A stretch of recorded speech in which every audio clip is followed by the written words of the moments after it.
Ma réaction elle est double, je dirais. D'une part, je trouve que c'est intéressant de voir des gens qui essaient de s'exprimer collectivement et qui utilisent le système collectif comme le panneau d'affichage pour s'exprimer. Par contre, je trouve que c'est terriblement dangereux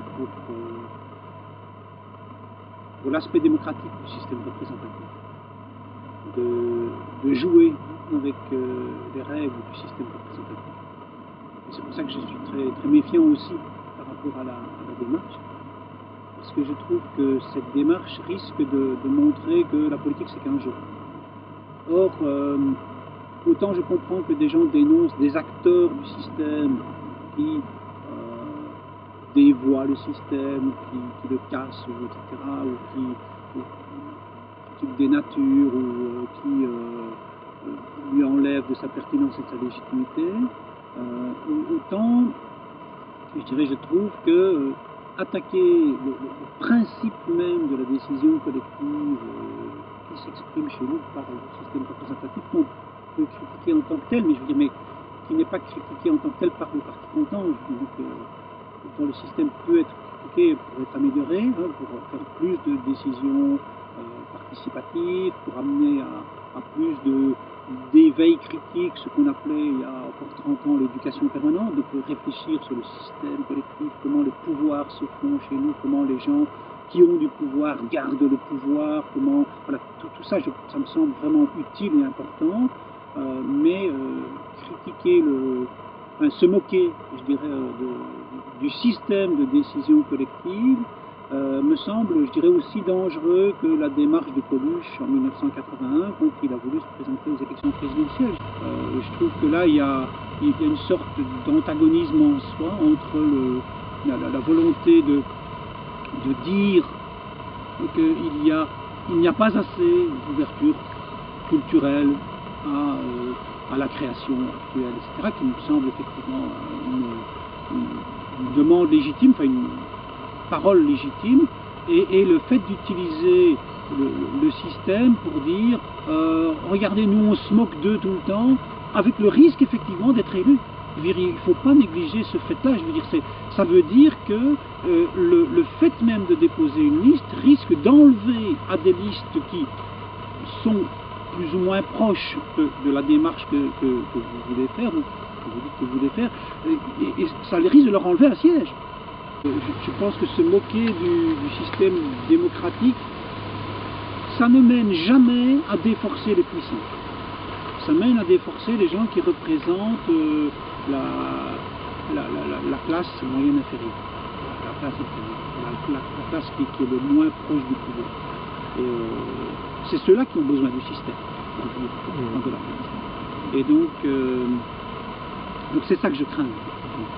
C'est que le système du parti comptant soit un système de délégitimation de la décision. Il y a une liste qui est en lien avec ces affiches.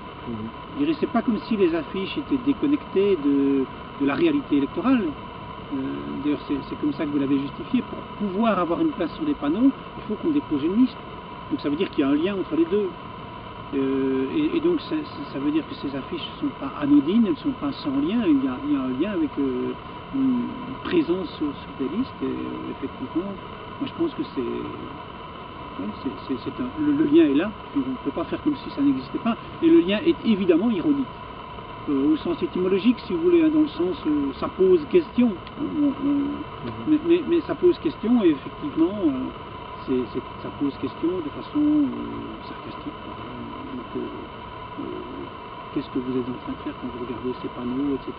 En plus, que disent ces panneaux? Que montrent-ils? Je dirais, il y a trop de têtes et pas assez de contenu. Hein. C'est une expression que j'ai déjà utilisée plusieurs fois.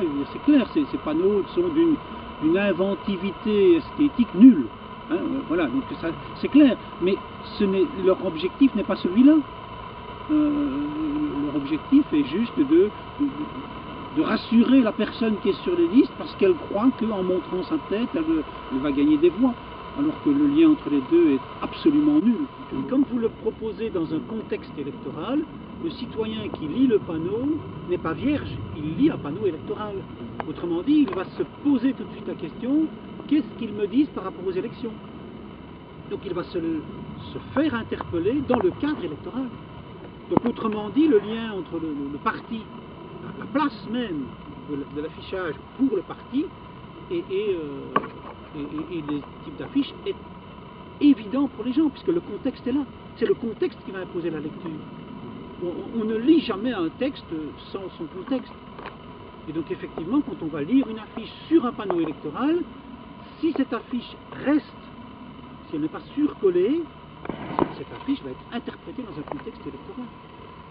Et donc je pense effectivement que c'est une annonce qui perturbe la compréhension du système électoral, qui n'est déjà pas simple à expliquer. Quand on est en train d'essayer d'expliquer ça, moi je vois bien, je dirais chaque année je réexplique ça à des jeunes de 18 ans, il y a toujours une partie des gens, alors qu'ils ont fini leur humanité, qui ne comprennent pas bien ce que c'est qu'un système représentatif, un système électoral, ou même une décision collective, qui ne savent pas comment ça fonctionne.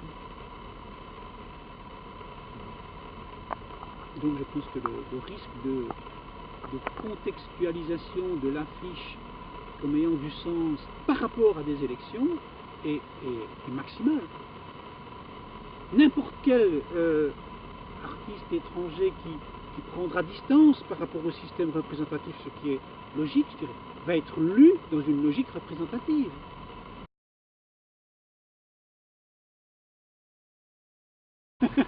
Non mais c'est ça, je veux dire aux gens ne votez pas pour nous, c'est une façon d'attirer les votes. Dans un contexte, on est dans un contexte électoral. Ça veut dire que les gens vont évidemment interpréter ça dans l'autre sens. Vous êtes sur un système de panneaux d'affichage où clairement les gens sont en train de se dire ce qu'ils veulent, c'est des voix. Le fait de dire qu'ils n'en veulent pas, c'est une façon intelligente de dire qu'ils en veulent beaucoup. Et je veux dire, le contexte est là. Et ça, non seulement vous ne pouvez pas y échapper, mais vous en profitez. Si vous voulez être vu, c'est parce qu'il y a ce contexte-là qui fait que les gens s'arrêtent devant des panneaux d'affichage. Parce que sinon, des panneaux d'affichage d'intérêt culturel, la ville de Liège en entretient presque une centaine sur le territoire de la ville, en permanence. Et vous pouvez en permanence occuper ces espaces-là, en dehors du contexte électoral. Mais les gens passent devant sans faire plus attention que cela. Tandis qu'en période électorale, ils s'arrêtent plus en disant « Ah, ça je ne connais pas, ce parti-là, qu'est-ce qu'il veut ? Cette tête-là, je la connais, ok, ça va. » Bon, voilà, je veux dire, les gens enregistrent des choses par rapport au contexte électoral. Donc je pense qu'il y a un vrai danger. Oui.